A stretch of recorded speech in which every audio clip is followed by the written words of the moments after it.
and bonjour, everyone. This is Jeff Peshta, Superintendent for the Deer River Public Schools, coming to you with a little bit of back-to-school information. We're really hoping that this year is a rebound year and we get back to normal as soon as possible, but we realize as we're trying to rebound there might be a little jostling and little disruptions along the way, but going back to normal is our plan.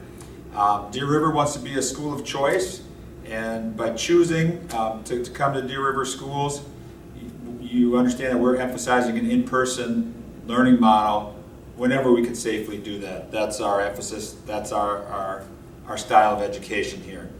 Right now this year, you know, the rules for how we operate schools has changed since last year. There were a lot of requirements last year coming our way from the national and the state level. This year it's really all about local control. There are 3 requirements that we have to build our plan from.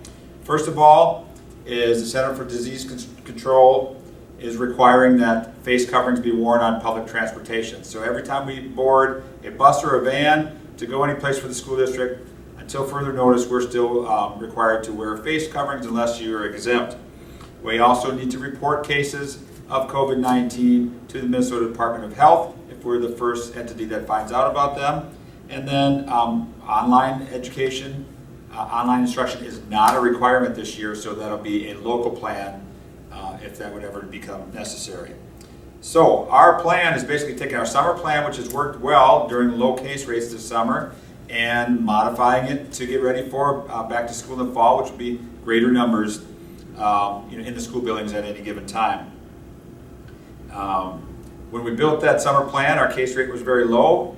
This week we found out that our case rate is climbing, and we're looking at that data in different formats on a regular basis. And our school board is prepared to meet at any time for a special session if we need to adapt our plan. But right now our plan is that at the King Elementary School and King Learning Center, we have face coverings strongly recommended for everyone. And at the Deer River High School campus, we have face coverings are strongly recommended for those that are not vaccinated. That's the board-approved plan right now, and they'll adapt if they need to for any safety considerations. We also will be quarantining students if they are tested positive for COVID, and just like any other case when a student is sick, we would send them home until they get better. So much more limited as far as the involvement of the school and getting involved on that public health side this year.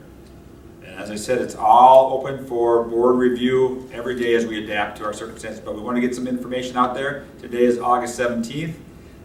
This is the best we know right now. We're looking forward to that rebound year, and we encourage you to take care of yourself and take care of each other. Go Warriors.